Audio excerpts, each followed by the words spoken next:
and on a pedestal these words appear. My name is Ozymandias, King of Kings. Look on my works, ye mighty, and despair.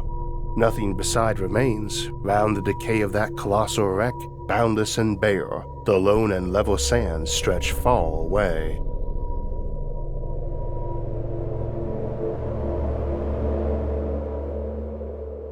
Welcome to Science and Futurism with Isaac Arthur, and I am your host, the aforementioned Isaac Arthur. And I've been your host for 9 years now, as we celebrate the 9th anniversary of our first show back on September 17th of 2014.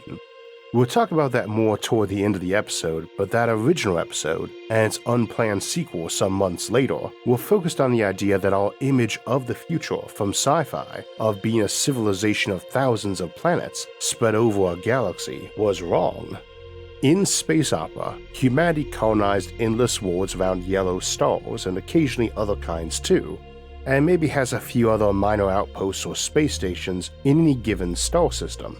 Maybe one star in 100 has people living around it, and probably less than 1 billion of them.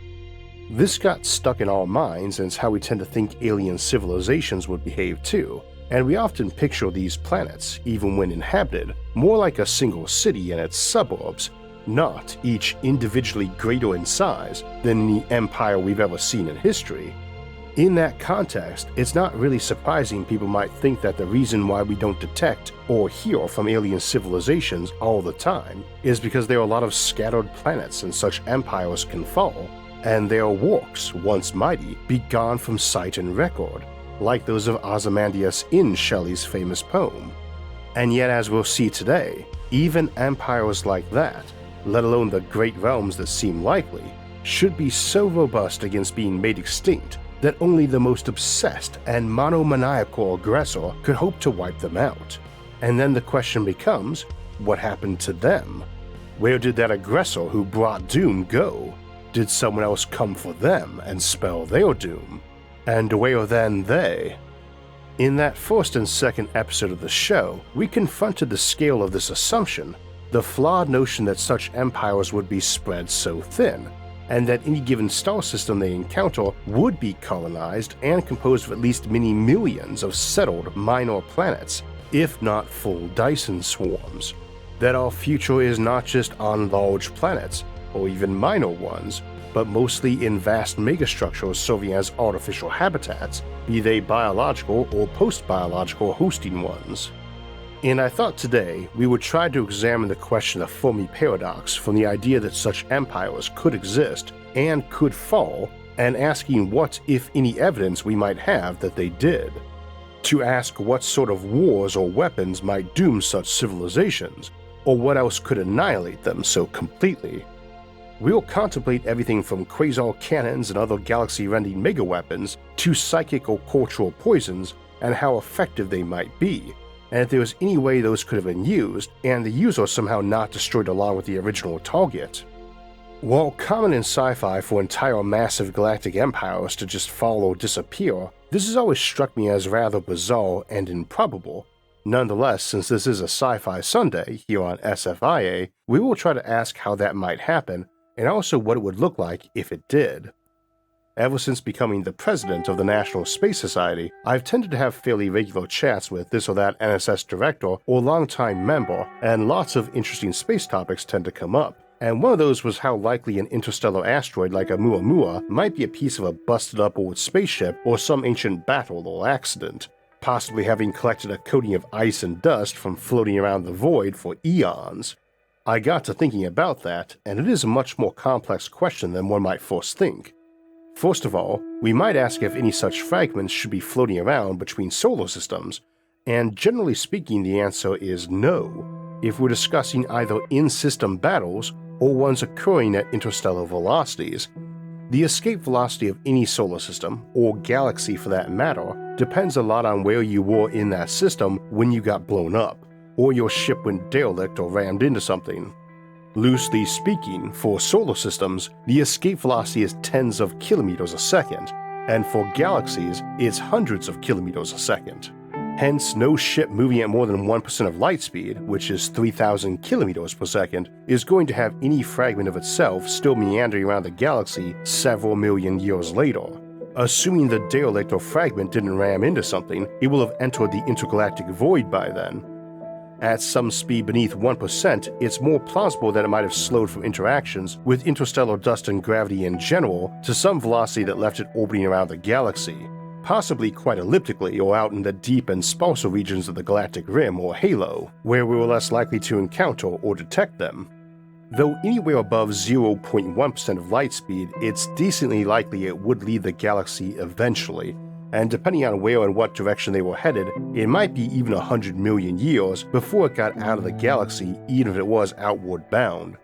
Similarly, we don't want to ignore the idea that some piece of battle debris from a neighboring galaxy might have had time to get to us by now.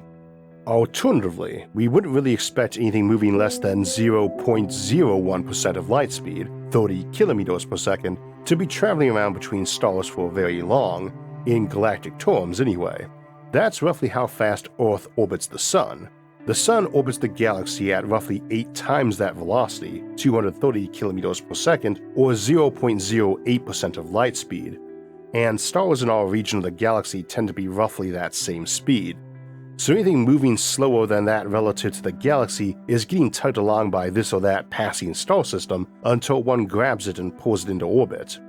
Debris from battles or calamities taking place inside solar systems at interplanetary speeds then will generally stay in that system, though some might get ejected to roam the galaxy, but you are not having huge interstellar wars if your ships can only do 1% of light speed, and we are not really expecting space battles to involve huge juggernauts plowing through space at a high fraction of light speed to waste huge amounts of fuel and energy to park themselves at slower speeds, where an enemy can more easily pound on them and where they lose the extra punch each of their attacks would have from that higher speed.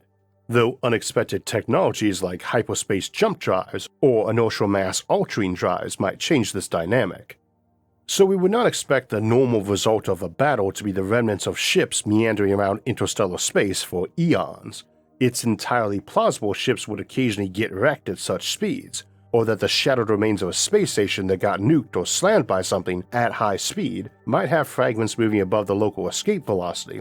We would tend to assume recovery efforts would be common though, even if just to minimize navigational hazards.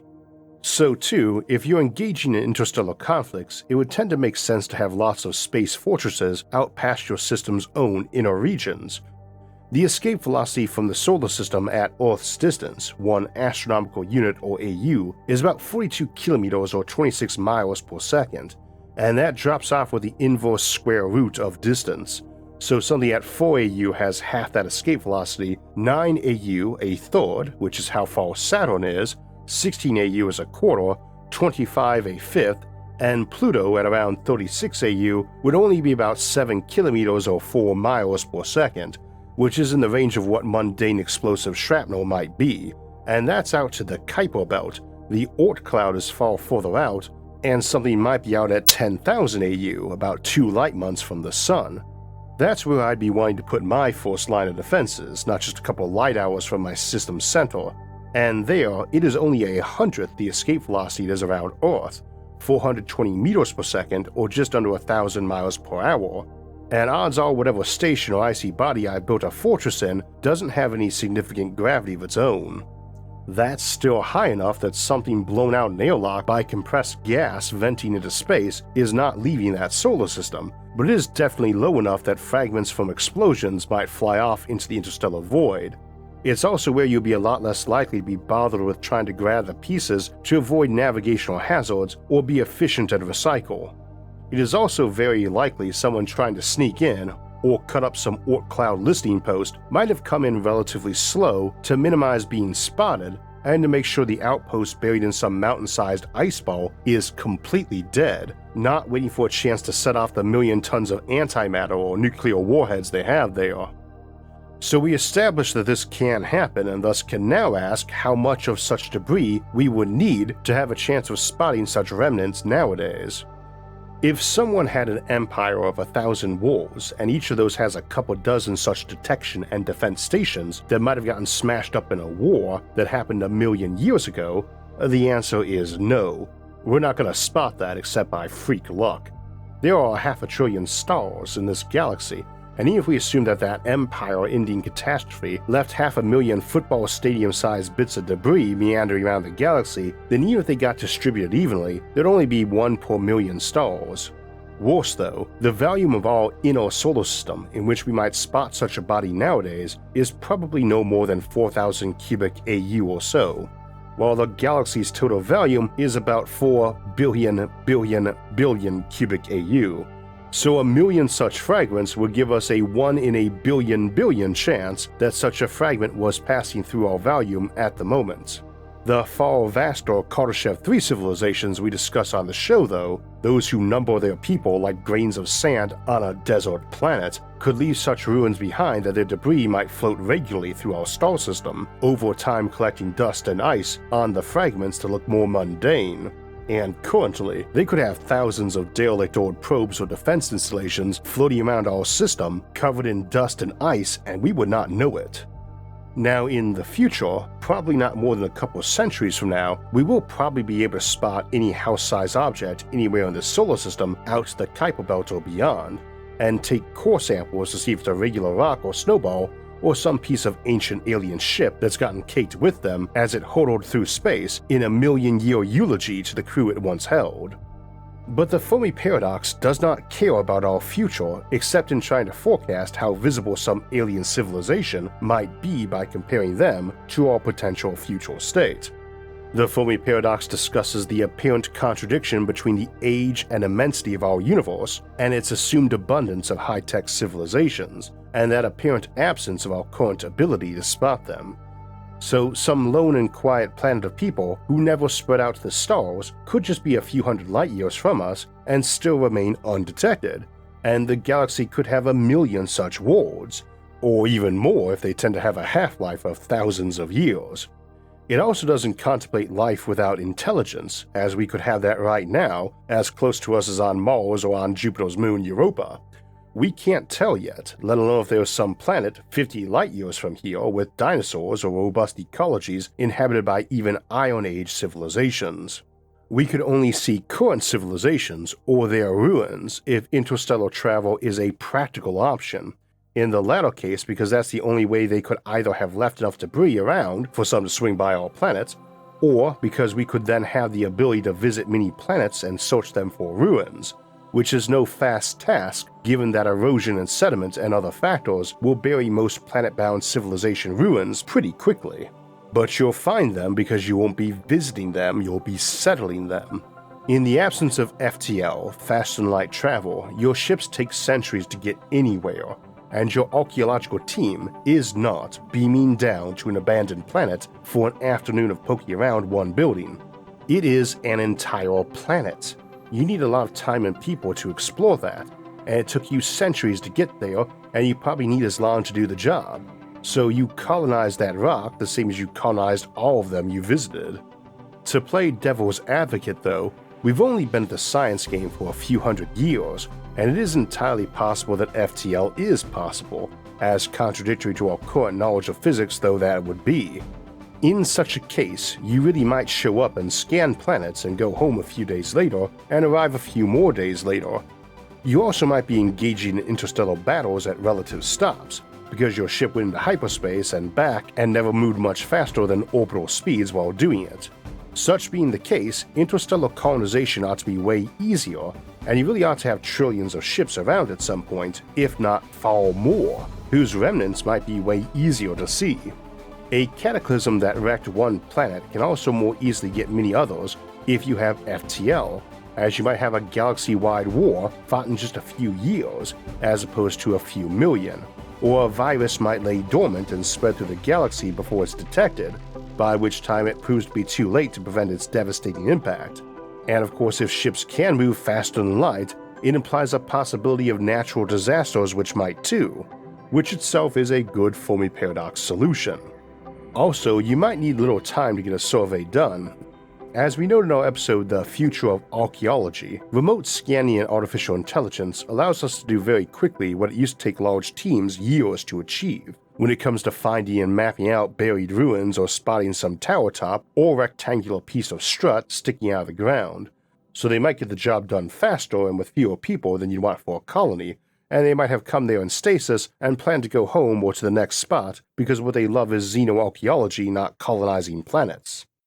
It is also entirely possible a lot of civilizations might have some sort of black box tech designed to keep a Rosetta Stone and archive around in some bunker or off-world asteroid with a beacon on a timer or a dead man switch to let folks know what happened to them, and some digital archive the size of a room might easily have more info about a civilization than every single record we now have on Earth in every library and hard drive combined. Either way, neither really alters our own equation. If I can send some archaeologists to a planet to check it out, I can send some colonists to it as well, and if my civilization has been kicking around for thousands of years after finding such planets and scouting them, it is very unlikely no one is going to decide to go settle it. It really only takes 100 or so malcontents who want to be far from home to found a colony, and technically a single person could with the right tech. E.T. clone home. But the other thing is that you really shouldn't expect abandoned ruins. We believe our galaxy is thrice as old as our planet, which in turn appears to be roughly 1,000,000 times older than our recorded history, and we believe there were only about 5 to 30 million of us when we entered that period where some folks started writing stuff down, about 1,000th the current population. One of the stronger theories popular nowadays is that we nearly went extinct 70,000 years ago, down to at most 10,000 humans and maybe even to the hundreds. It's hard to guess precisely from genetics after catastrophes because you might have had a lot of lone individuals survive far from others, or just a small and decimated tribe that never bred back into the main mix because they survived that catastrophe, but the next couple generations couldn't rebuild and recover, and some winter fever or dispute in the tribe or whatever just finished them off. If true though, it means 7,000 years ago there was around one person alive for every 1,000 nowadays, and 70,000 years ago one person alive for every million these days. The Tobo supervolcano is usually blamed as the culprit for that catastrophe too, but a technological civilization would be way more robust against such natural catastrophes, and even a nuclear war at the height of the Cold War wouldn't have pushed us back to that 10 million figure, let alone 10,000 survivors. Either way, 70,000 years later, some planet decimated that horribly would be back to their current numbers, if not way before, and probably not need to reinvent spaceships to go and resettle any worlds that might have been perma-killed. And we're assuming they lost technology and went back to being primitive again, when in all likelihood they didn't lose any technology, and they're probably all heavily augmented cyborgs or post-biological critters too, which alters the recovery timelines a lot. A civilization that not only settled every star in its galaxy, but built habitats inside every minor planet takes a lot of killing too. Some rotating habitat or computer core buried kilometers deep inside some asteroid or ice ball is a tough nut to crack, assuming you even know it's there. It's very unlikely any plague or even some nanobot mortar machines with a superhuman swarm intelligence is likely to get everybody in each of the million or more installations of each star system in some billion-star empire. With a total population in each system of quintillions, where only 1,000 might need to survive, you need to have a failure rate of less than one person missed out of every trillion. And they might not even need those odds. Those survivors might be individually superhumanly strong and smart and long-living. In a lot less than 1,000,000 years, one lone survivor of an apocalyptic war that got everyone else might be able to clone themselves up a partner or build themselves a breeding tank and rebuild their civilization complete with full records of everything important and full genetic diversity, assuming they need it, of not just themselves but their whole ecology. DNA is very compressible. A given strand might store in the area of a gigabyte of data, but it is very nearly identical to one for any other member of its species. Other species aren't much more different. And while we talk about millions of species on Earth, maybe even millions we don't even know yet, those are bugs and bacteria, not large critters or plants. We covered this more in our episode Evacuation Earth way back, but the short form is that it's entirely plausible an entire alien world's ecology and history and art could be stored in something pocket-sized. and it's also possible such archives with 3D printers or better might be routine in any interstellar spaceship a civilization built, as a common and cheap feature of standard templates from which they can effortlessly construct new colonies, not much more costly or uncommon than having a dictionary in your houses today, and maybe the same size. It seems that people from advanced civilizations are really hard to wipe out and shouldn't have any problem regrowing themselves very quickly on galactic timeline scales, really very nearly as fast as their surviving ships can travel back to each lost world to reseed it. Thousands of years perhaps, but what is that against billions? So an empire might fall, but not for long. Also, if they did fall, in such a case, it must surely have been against some other intelligence. And what the heck happened to them? Why didn't they claim all those worlds? What odds are there that the war was so evenly matched it came down to just one lone survivor who collapsed in exhaustion on top of their mountain of enemy skulls? Again though, to play devil's advocate, those same sort of advantages for surviving might also often apply to helping be thorough in your efforts to wipe someone out. And those methods may be designed to function even if you died and to ensure they were on a timer so as not to pose a threat to you yourselves. Your mega mortar machine's suicide after the job is done, leaving the galaxy a silent grave. There's a logic to it too, albeit a twisted and brutal one, or maybe just a ruthlessly cold one. You may not believe there is any option for sharing the galaxy with other intelligences, and decide the only option is to rip them out, root and stem. This isn't necessarily an alien either, it may be a faction of your own civilization. As we covered in extragalactic sanctuaries, they should almost always be able to escape, even if by fleeing so fast that no turnaround was possible and over the cosmological event horizon to the edge of space and time. But that only helps you escape with a seed of your civilization beyond any hope of return, not to share the galaxy in peace. In a case like that, you may feel your only option is to crush them because even one single colony might be able to turn around and unleash doomsday weapons of horrifying and disproportionate destructive power, given time and concealment. We've discussed some truly insane levels of weaponry on this show before. Indeed, I paused while writing the script to make a short video on the Quasar Cannon, a weapon that came to mind that would let you convert one black hole anywhere in the galaxy or near it into a weapon able to sterilize the whole galaxy, and that could best be thought of as a machine gun that fires directed supernovae or gamma-ray bursts. We don't actually know what causes gamma-ray bursts. We suspect they have multiple different origins.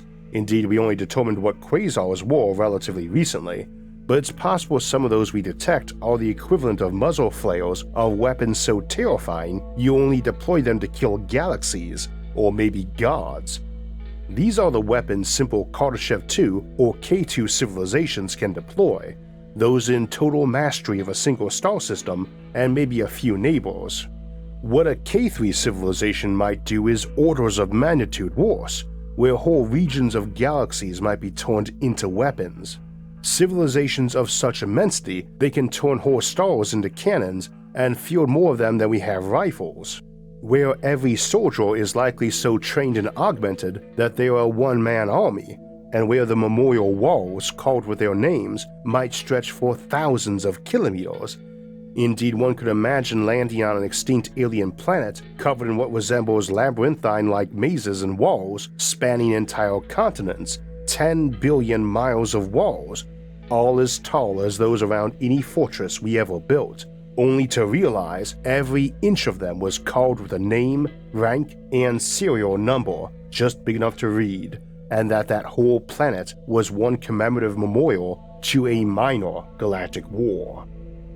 Trying to wipe out an enemy like that, you pound any water there so hard that nothing but a bacteria could survive, and precious few of them, and maybe only because a handful were frozen and intact in the shattered debris blown into space by your assault, where they landed on some other planets later to spark basic life back off again in an exercise of ultra-violent panspermia. And that's the minimum.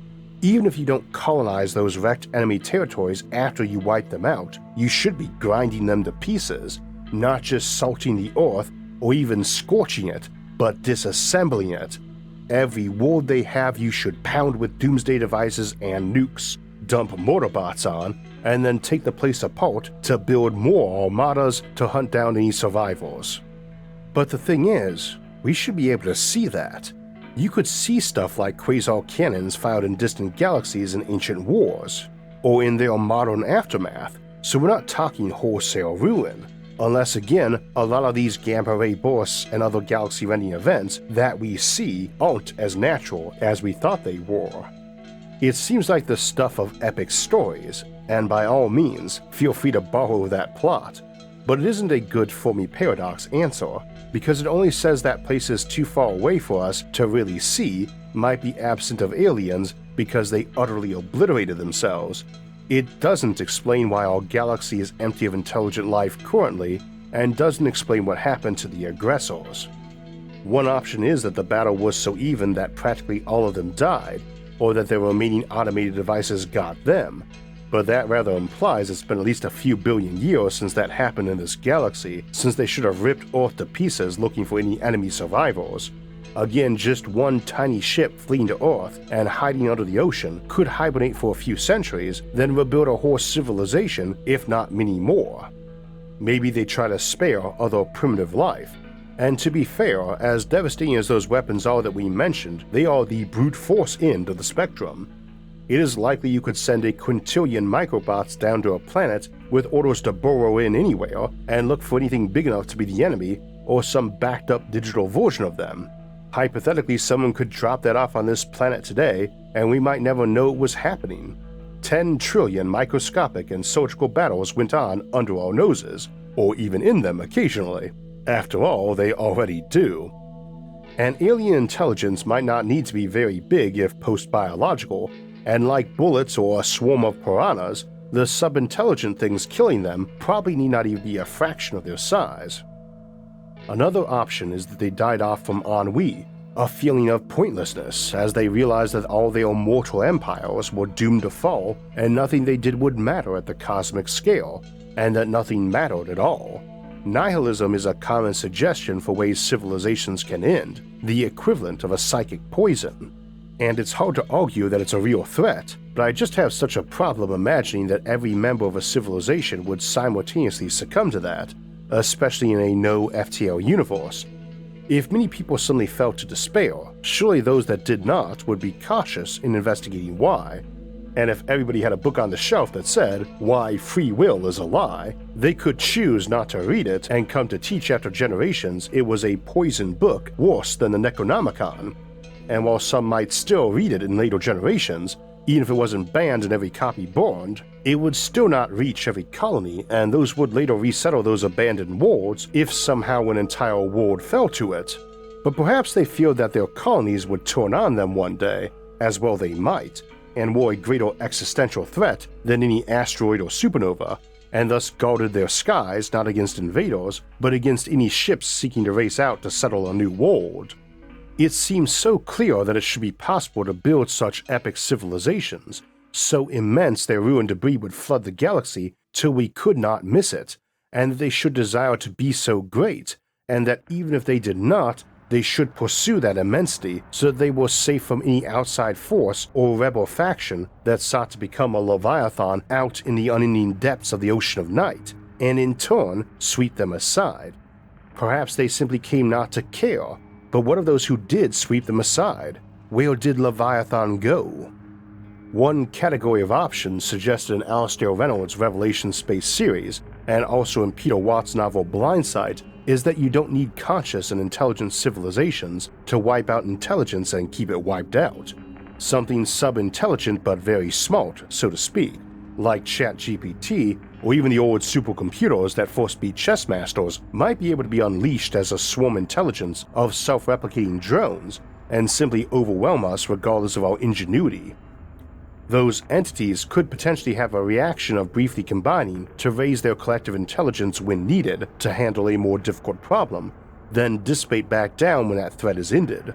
Leviathan is not a great beast of the depths, but merely forms in pockets like a storm when it needs to.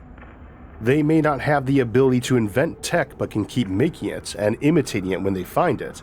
Indeed, much as we tend to assume conversation and discussion were the realm of true sentience in the past, and now see chatbots that are nowhere near human intelligence, it may be that ingenuity and creativity of the human genius scale is just as easily done by a dedicated but dumb machine as any of the more mindless tasks we have them do, like lifting objects no human could, or cutting materials more precisely than any surgeon.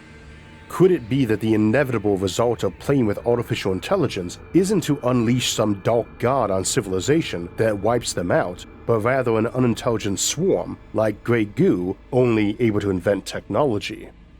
In the end, the simple answer is that we do not know. We know our own nature, though, that it can be cautious or reckless, brave or timid, kind or spiteful, inventive or destructive, resilient or forlorn, and we have no reason to think any of these traits would be rare among other intelligences.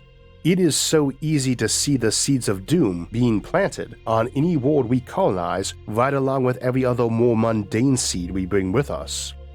But to me, it doesn't wash. I cannot see these scenarios that seem to require every member of every civilization to pick some course of action, the same one, and often at the same time, even if logical or biologically pressured.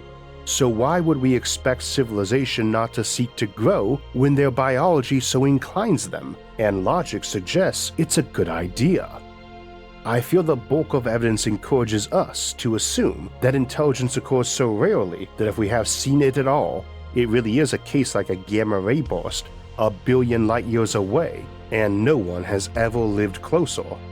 I think the evidence tilts that way, but I think it's the better choice to contemplate anyway, since otherwise it implies such galaxy-spanning grandeur is a dream we can never make reality, or that if we did, it was just a short dream, fated to inevitably end in a nightmare of destruction, where whole worlds burned like leaves in a forest fire.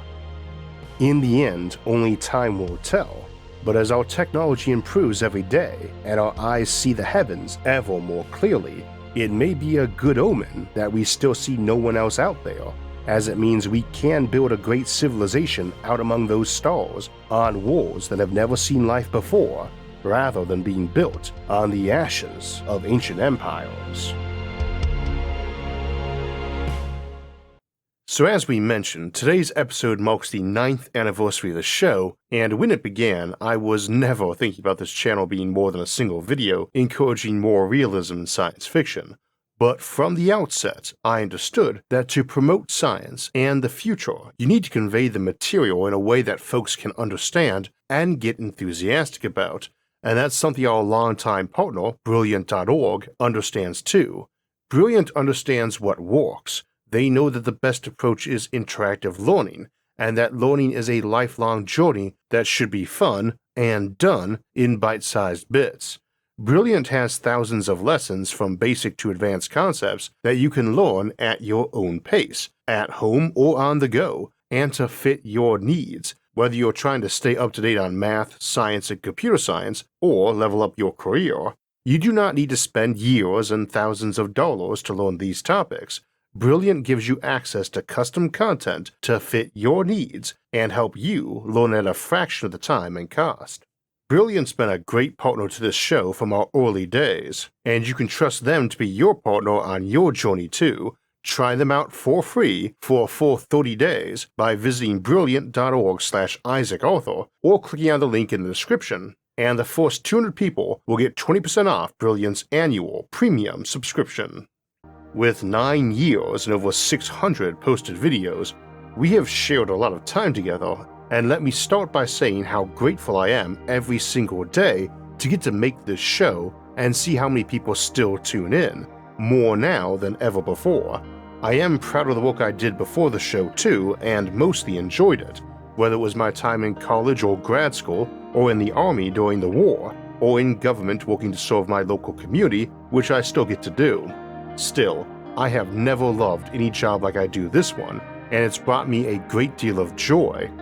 Life's been pretty good since then too. I got married to my wife Sarah a few years back, and started adopting our 3 children almost a year ago, which irritatingly is still in progress. paperwork takes forever, so I can't say either of my sons or my daughter's names, but they have brought great joy to my life. And 6 months back, I was elected the president of the National Space Society, which has been a great honor and opportunity and also a great deal of fun. Were the show to end tomorrow, I would consider it time well spent and myself lucky to have had such an amazing audience for so long. But of course, folks aren't here for me, they are here for the cool topics about the future, and the neat thing about the future is there is always so much more of it. So I plan to keep doing episodes until the world ends or they put me to bed with a shovel, and I am grateful for the opportunity to talk to you every week. I hope you have found or find some things you enjoy as much as I have, and I encourage you to dream big and pursue those dreams with relentless vigor, because as we all know on this show, the sky is not the limit. So that's it for today and for our 9th year of SFIA. This Thursday, September 21st, we'll start year 10 off by asking how we can mine atmospheres like those on Venus or Titan, or even gas giants and stars. Then we'll close out the month with our live stream Q&A on Sunday, September 24th, and then on the 28th, we'll have an exploration of what traveling the galaxy as an adventurer or lone wanderer will be like in Have Spacesuit Will Travel. After that, we'll jump into October to explain what vacuum and zero-point energy are on October 5th, and then we'll have an episode not on spaceships, but the factories that will make them on October 12th. And stay tuned for our next Sci-Fi Sunday on October 15th, where we'll contemplate entire planets turned into giant factories in Forge Worlds and Industrial Planets. If you'd like to get alerts when those and other episodes come out, make sure to hit the like, subscribe, and notification buttons. You can also support the show on Patreon, and if you want to donate and help in other ways, you can see those options by visiting our website, isaacarthur.net. You can also catch all of SFIA's episodes early and ad-free on our streaming service Nebula, along with hours of bonus content at go.nebula.tv/isaacarthur. As always, thanks for watching, and see you in year 10.